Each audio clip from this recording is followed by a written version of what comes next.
Hey, I'd like to welcome you to another episode of Mission Matters. My name is Adam Torres, and if you'd like to apply to be a part of our community, head on over to missionmatters.com/community to apply. All right, so today is a very special episode. We're bringing on Elizabeth Brunner, who's founder and CEO over at StereoType Kids. Elizabeth, welcome to the show. Hi, Adam. It's great to be here. All right, Elizabeth, so excited to get into today's topic, so I'm again to do a deep dive into StereoType Kids and really how you came up with the concept, making gender inclusive clothing for kids, and also you're made in San Francisco, so I want to go into this and the story of how this company came about and your vision and plans for the future. But before we do all that, we'll start this episode the way that we start them all, with what we like to call our Mission Matters Minute. So, Elizabeth, we at Mission Matters, we amplify stories for entrepreneurs, executives, and experts. That's our mission. Elizabeth, what mission matters to you? That's a great question. So, StereoType is a mission-based company, and what matters to us is we are advocating for individuality for kids and for adults, but we focus on kids and creating a self-expression with no boundaries. It's a great mission, and one that we're happy to support and bring to our audience here today. That theme of no boundaries, I think it's great. And I think before we go into the company, I'm just curious in my end, like, how did you get started as an entrepreneur? Is this did you come from family entrepreneurs? Like how'd that all come about? Yeah, no, I'm not my family is not in entrepreneurship, but I actually call myself an accidental entrepreneur because I had no intention of starting a business, especially Is that what you call yourself? Accidental entrepreneur. I didn't. Okay, you don't know this, Elizabeth, and for all my audience, this is not a shameless plug, but the people that have been listening to me for a long time know. So, Elizabeth, I just came out with a book called Driven, and in that book, I call myself an accidental entrepreneur, and I have a co-author who's a serial entrepreneur. And I'm like, I never planned to be an entrepreneur, so we're twins. Yeah. Go ahead. I just had to tell you because I was like, you're not going to believe it. Go ahead, please. Yeah. Well, I really had no intention of starting a business. That's definitely true. So I had a business before this one called Piece by Piece, which was also fashion-based. I'm a designer by trade. But with StereoType, really what inspired me to start the business was my kids. So I have twins, a boy and a girl. And they started sharing clothing at a very young age. My daughter would dig into my son's clothes, and my son would dig into my daughter's clothes, and they naturally were just drawn to each other's clothing. And that inspired me because they were mixing and matching their looks. So my son would wear a sparkle skirt and a dinosaur top, and my daughter would wear, camo shirt and, her own unique look. Jeans, leggings, whatever they were. So they just started mixing clothing together. And that really was the idea that planted the seed of me starting StereoType because when they were so young, it's so cute to see them being so creative. And it wasn't until really they started school and were experiencing different reactions outside of our home that I realized, this is actually a problem I need to solve. And so I was inspired to start StereoType based off of the experiences that they were having outside of our home. That's amazing. I feel like a lot of us as kids with expression, when we don't know, like we're not really taught those things until somebody external tells us, right? Like what's the difference between a pink shirt or a blue shirt or things like that? And it's kind of the pressures that society put on us, right? Like nobody as a kid, it's like you're born, you're growing up and you're like, I can't wear that. Like somebody told you that, right? Exactly. That's exactly right. We're deeply conditioned, all of us are, to, fall into a certain category and you can't go beyond those parameters, and that's really not fair to a child who just innately loves what they love. And so for me, watching my son twirling around in a dress and just being super, happy and full of joy, that was enough for me to say, well, why would I take that away from him? Or seeing my daughter dressed in head to toe black, she loves to wear all black.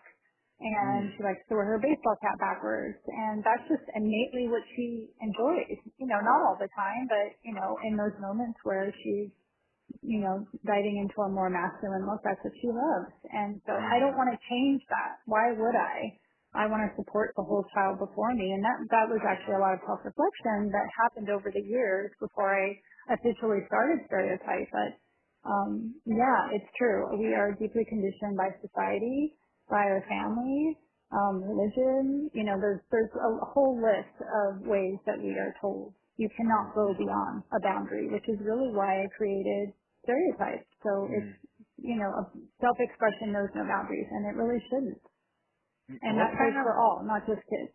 I totally agree with this. And what kind of response have you gotten? I know you said you're a designer by trade, whether it's the design community or parents or otherwise. Like, what kind of response have you gotten since launching? I've gotten really great response, actually. It's all been, not all of it has been totally positive. I mean, if I look at social media, there's some people that, of course, are going to be rubbed the wrong way by saying I create gender-free clothing. And I think it's really uncomfortable for a lot of people to think that they should move beyond the boundary or support their child beyond the boundary. And that's okay. That's part of, self-reflection, and it has a lot to do with fear. So for me, it was really just lifting a veil. Like, this boundary doesn't really exist. This box doesn't exist. And for my kids, they really showed me that through the way they were choosing to dress and how they were expressing themselves through that. So it became just a seed that planted and just completely bloomed into StereoType now. And am I correct in you do? And I was just looking at your Instagram earlier. And so do you do a lot of podcasting? Do you have a podcast as well yourself, or did I read that wrong? I do not have a podcast. I have been fortunate enough to be interviewed on many podcasts, but not yet. That's what I'm saying. No, because I'm just asking, because I saw a bunch of different posts, and I'd look at your Instagram, and I definitely, anybody that's watching this, if you wanna definitely get a feel for the clothing, everything else. I mean, of course, you can go to the website stereotypekids.com, but also their Instagram's great. So StereoType Kids Official.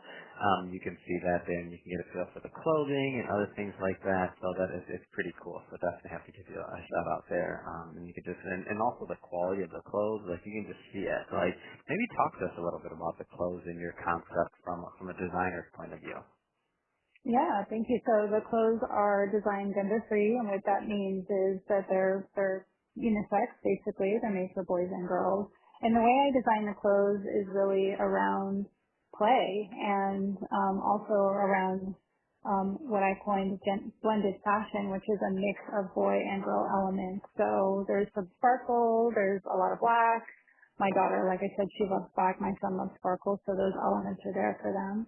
And it's a really sophisticated clothing for kids, but also really durable, made very well. I make everything in San Francisco, so there's a really small eco-footprint. I use eco-friendly materials. So the clothing is really a representation of my vision of what I said is blended fashion, a mix of boy and girl. And the way I like to also talk about that is that boy and girl clothing, they're equal in value. They're boy and girl. So it's blended fashion, and I just like to say that because it shouldn't be defined by anyone. It's really just an authentic way to express yourself. Wonderful. I like that, and I know it's only kids' clothing, but I was looking at that camo button-down zip shirt, and I'm like, I like that print with the camo, the pink, and then the boom box in it or stereo in the camo print. I'm like, how do I get one of those? We might need a custom order over here. I'm just saying, Yeah. I hear you. I actually hear quite a bit from adults saying, when are you coming out with the adult line, because the blazer in and of itself is such a great piece, and it's made from sweatshirt material, so it's basically an elevated sweatshirt hoodie, but it looks like this really beautiful blazer, and it's made really well. You can wash it, throw it in the dryer. So I really design my clothing to be durable and to just be worn for many, many years. Tell me about the plans for the future. Tell me about your plans for the company and what's next. Well, the plans for the future are wide open. I mean, I would really love to do collaborations, but my big vision really is to start a nonprofit that supports underserved youth. So my bigger vision, my overall vision is really to make money to give it away. And that's been something that I've always wanted to do, even with my first company, is how to leverage the, the money that's coming in to help other people. And so, it's a really big mission. It is really around breaking rules, challenging societal norms, and empowering children to embrace their unique style and express themselves fully. And beyond that, it's also how can I create a brand that really supports all kids, the whole child, and also helps adults as well. So I'm really looking at building a community on my website. I, like to answer questions from parents about gender-free fashion, about twins, about conscious parenting. So there's quite a bit of information on my website, and I have a huge goal of just really starting that nonprofit to help kids. That's wonderful. It's a great idea. It's a great mission. We definitely need mission-based entrepreneurs like yourself out there making a difference and really challenging the norms of what, and pushing the conversation, not just in fashion, but just overall so that we can all connect better. So love what you're doing. I think this is awesome. Elizabeth, I know I mentioned it before, but let's definitely do it again because maybe some people are driving or they're like, what was that website or how do I follow this stuff? I want to check it out more, especially anybody that has kids out there. Check this out. You're gonna be impressed. Like this is super quality clothing, and it's just really cool. I see the blazer now. I didn't catch it the last time I looked. Now I just went back, and I'm like, yeah, I want one of those too. I didn't see that one. Now I see it. I'm like, oh, come on. All right. So, Elizabeth, if somebody's listening to this and they want to follow up, they want to learn more, they want to shop and follow the journey and connect in this community, how do they do it? Yes. Thank you so much. So it's StereoTypeKids.com. You can visit me there, or you can go on Instagram, and it's StereoType Kids Official, and you can find us there as well. Fantastic, and we'll definitely put all the links to the social media, to the website, all that good stuff in the show notes, so that our audience can just click on the links and head right on over. And speaking of the audience, if this is your first time with Mission Matters or engaging in an episode, we're all about bringing on business owners, entrepreneurs, and executives and having them share their mission, the reason behind their mission, what gets them fired up in the morning, gets them wanting to go out into the marketplace and be an entrepreneur, which always isn't easy, but to make a difference. I mean, ultimately, that's the goal, is how do we make a difference and have true impact in the world. If that's the type of content that sounds interesting or fun or exciting to you, we welcome you. Hit that subscribe button. We have many more mission-based individuals coming up on the line, and we don't want you to miss a thing. Elizabeth, really, it has been a pleasure having you come on the show. Thank you so much for introducing my audience and myself as well to StereoType. So thanks for coming on. Thank you so much for having me.